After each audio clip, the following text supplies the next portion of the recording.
Okay.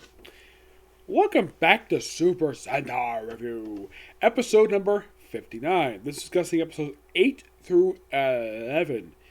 And these are quite interesting episodes.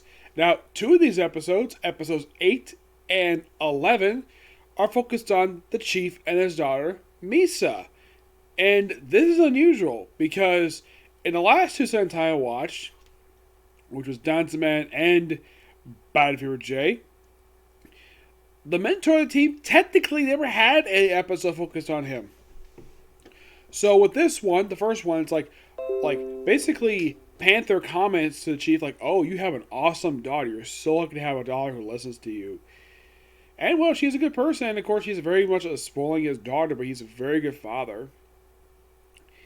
And like buying some stuff, and of course, while she's very good to her father, then she gets kidnapped by the Machine Empire. And get this. Okay, they call them up. And what do they want as ransom? They want not money. They want Val Jaguar. The carrier that carries the Zords for the Sun Vulcan robot. Which, okay, that's ballsy. Which, here's the thing. Like, I'm thinking, like, what do the Machine Empire want with those Zords? They probably want to wreck stuff, yes, but not a very clear reason. So, he said he has 1 hour to decide. And 30 minutes before, they call back. Have you decided? He's like, nope, I'm not giving you it. He's like, okay, and I'll come myself. I'm like, okay, very ballsy. And at least got praise the fact that Chief's got freaking balls to go himself to save his daughter. And he takes a ball with him. A ball that Cece was playing with. Yeah, doing a flashback that apparently Misa played with this ball as a child. And apparently this is actually one of his favorite objects. He's one of his prized possessions. A ball that his daughter played with when he was a child. Which, given the fact he has fond memories of his daughter when she was a child, given the fact he's a very good father, he remembers a lot of stuff about her. He practically raised her. No mention who the mother is. That would be kind of interesting to figure out. Like, oh, wait, maybe the wife basically died when she was young because he only has one child. It's possible, but weirdly enough, they've never really explained exactly what happened to her mother, or if she's still around or not. So he's allowed to keep the ball, and it turns out though, when they try to shoot him and his daughter, it turns out the ball is magnetic. So you can't exactly blow it up, and then of course Sun Vulcan comes in, blasts the walls like the freaking Kool-Aid Man. Yeah, that is a minor gag in this thing, where these guys are so strong they can basically punch through walls. Now, yes, they did borrow this from Denzi Man. You know, punching through walls or kicking through walls. But yeah, the way they do it, it's kind of like how the Kool-Aid Man does, like, oh yeah. Though they don't say, oh yeah. That would be kind of hilarious if they said that. So, they rescue Misa. They basically defeat the monster of the episode, which is, well, the monster of this one is he's called the Vision Monger. Yes. He's all about illusions. Yeah, and the thing I don't like about the monsters of Sun Vulcan, they really don't play a role in the episodes that much. They very rarely do. So, in the case of, well, they do later on defeat the monster, but it's a good character piece for the chief. Now, episode 11, which is kind of similar to this one, where it focuses on Misa and, of course, a scientist who, apparently the Machine Empire contacted him prior to this, or 1 year prior to the events of this, his daughter passed away of some mysterious illness. What she died of has been never explained in this thing. No, not really. Yeah, I'm not really sure why. It's kind of weird. They've never really explained it. Like, so they contact him, and well, they agreed to sort of revive his daughter as a Dark Q. Yes. Now I should point out though, Dark Q, for some reason, they decided to like drop her like right after. Yeah, the thing with Dark Q is they don't really have them appear very much in this thing. No, not really.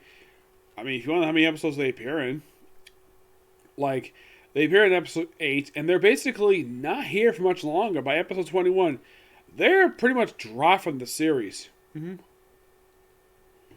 Which I will talk about that, don't worry. Mm-hmm.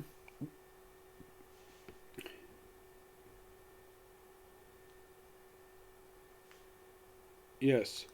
So, when I get to basically the final finale of Dark Q, so he'll explain, like, so the Dark Q, they started the episode quite interestingly. They build like what appears to be like a team of about 6 or 7 Dark Qs, where they go through some challenges and like one survives, and the winner gets to get this for the first. And I don't know if they would do this anymore after this,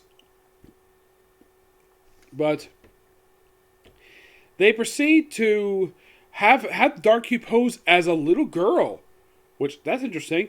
Goes back to the father. She acts like a proper little girl. He plays with her, and he acts like a very good father to her, kind of like how the chief acts good to Misa. And Misa, who actually knew Yumi, now maybe you should view Yumi as sort of like a little sister to her, because probably even though she's like a decade older than she is, I don't know how old Misa is. She looks like she's presumably like late teens, early 20s. They don't list exactly how she is. So she sees that she's alive, even though that she knows that Yumi is dead. So she speaks to her father and the son Vulcan about it. They don't believe her. So she investigates herself because they don't want to do it. They rather do something. They basically have others to focus on, but not focus on this. So it turns out, well, she finds out though that Yumi is a Dark Q. Yes, she's a Dark Q. And she's a very unique Dark Q. Gets that. So basically, he's basically requested by the Machine Empire to make a poison plant. Well, more importantly, a poison fern. Yes, as part of a deal with him in order to sort of like give back his daughter. At some point, they contact him. My guess is we talk about probably between episodes. They don't really explain exactly when they contact him. So, by the way, does the chief ever talk to him about this? Not really, no. He never speaks to him about this at all. It's mostly Misa who talks to him, and Misa runs into him later on, and she acts like a proper little girl, and even teach her how to skate. This is, of course, the same time Misa was taught to skate by little kids, and she's terrible at it. By the way, I agree. I sympathize with her. I suck at roller skating. Yes, when I was a kid, I was not good at it at all. Heck, I even suck at ice skating. Yes, seriously. I tried to ice skate when I was a teenager, and I was terrible at it. So, I sympathize with Misa, despite the fact I was born 7 years after this episode aired. No, I'm not kidding about that. The episode aired in, let's see, episode 11 aired on April 18th, 1981. I was born almost exactly 7 years after this episode aired. Mm-hmm. Yeah, and so they later have him chased out. Of course, he's declared a traitor, and then she's declared a traitor when she wouldn't kill the professor. And then she has something that, wait, did they rip this up from the Autons from Doctor Who when they had the hand drop and like a little gun inside? Yeah, this is clearly a rip off of the Autons from Doctor Who because they were notorious for doing this. That was pretty much their personal weapon. Because these were essentially plastic aliens. Excuse me. Like, I was kind of surprised to see that. And she tries to kill him, but it doesn't work. I don't know if the Dark Qs had this ability, but like, wow, I was kind of surprised to see that. Of course, I didn't see. Now, I will look at the Wikipedia, the Wiki page for this particular thing. I saw this. Now, I watched this. I looked this up after looking at the episode itself, so I'm not spoiled, which is This is actually quite good. Yeah, and of course she self-destructs, and she became the first and only Dark Q to actually turn good before she dies. Yes, now I'm going to give some episodes out of order. 10 is by far the most weirdest one I've seen so far. So, the planet, well, they have a spider monster here, and the plan is simply this. We have this girl named Tamaki. I believe that's her name. I want to make sure that I got this correct. Her name is Toshiko. Yes. and she's looking for a guy. She basically is a schoolgirl who transforms like this red attire, which she wears the whole episode. Like, oh, like European trip, and then of course she basically, it kind of turns to sort of like a semi-dating service, but for the 80s, mind you. Dating services nowadays done online instead of basically like this. So yeah, and of course they comment like right after she just finished, like, oh, we found you an ideal man who just happens to be Vol Panther. I'm like, what? Yes, seriously. So she goes to meet him. And, like, she basically sits down at the table and she talks to Misa, who works as a waitress at the Safari Shack snack. They're like, hey, do you know where this guy is? Do you know this guy? He supposedly works here? Oh, yeah. Hey, ho. Come over here. There's a customer wanting to see you.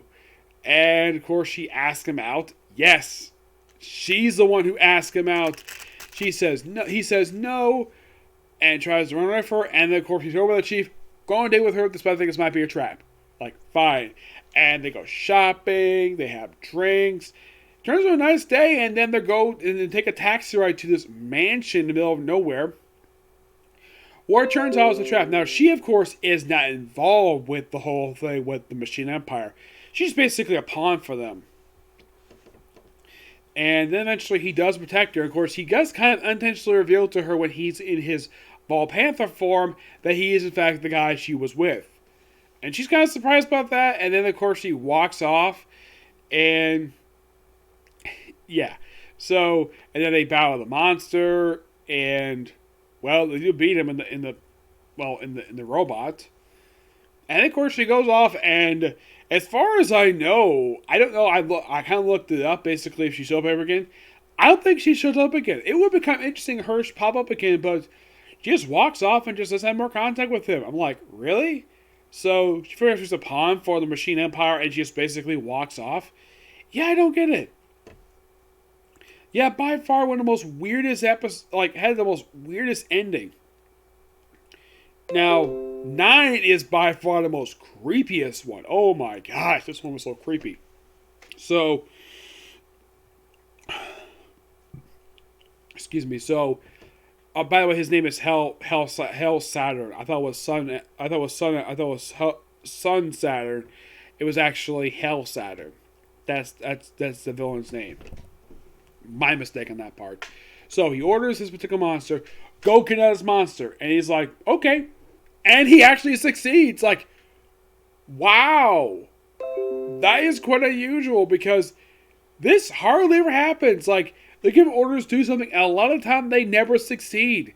And he actually succeeds at his job. Like, oh, he kidnaps this professor who basically was making this device to find this rich mineral stuff in seawater, which according to...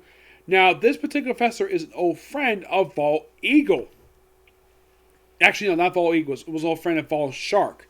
Yes, that was Vol Eagle. My mistake in that part. Yeah, it's actually one of his episodes, which I think this is the first one they have for him. So... he gets kidnapped, and he wants the schematics. Like, oh, it's a microfilm in his lab. Like, where? And then he just kills himself. Actually, he tries to teleport right out of the base, and he gets killed by Hell Saturn. And then, like, screw it. Make a dark cube of him to search his lab. And, of course, he plays it off like he basically escaped. He was found by a fishing boat of all things. Yes, a fishing boat. And everything's all hunky-dory until he's, well... Now, the viewer knows that he's a Dark Q. That's obvious. And then, of course, his son's the first person to find out he is a Dark Q. And this Dark Q is by far the most creepiest one I've seen.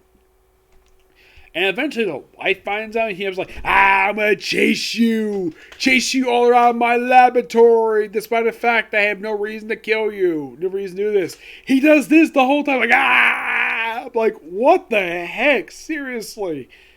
Yes, it's like this particular Dark Q went haywire, just without the face on. He doesn't freaking care. And then eventually he's destroyed, despite the fact he was a pretty decent person when he was in disguise. And, yeah, and by the way, the monster comes back at the very end of the episode, after being absent since the beginning of the episode, and then, like, oh, let's have him throw him in, let's just kill the son Vulcan, let's kill Son uh, let's kill the sun Vulcan because they're there. Yes. So, yeah, that's the episodes for you. 8-11, 2 really good episodes. I really enjoyed them. 9 is weird. Yes. Yeah, and 10 is just weird. Oh my gosh, yes. So yeah, that's it for particular review. I have 2 more videos to do, and then of course back to Super Sentai. Next one is a comic corner, discussing some Moon Knight and Spider-Man. Okay, today's video, but.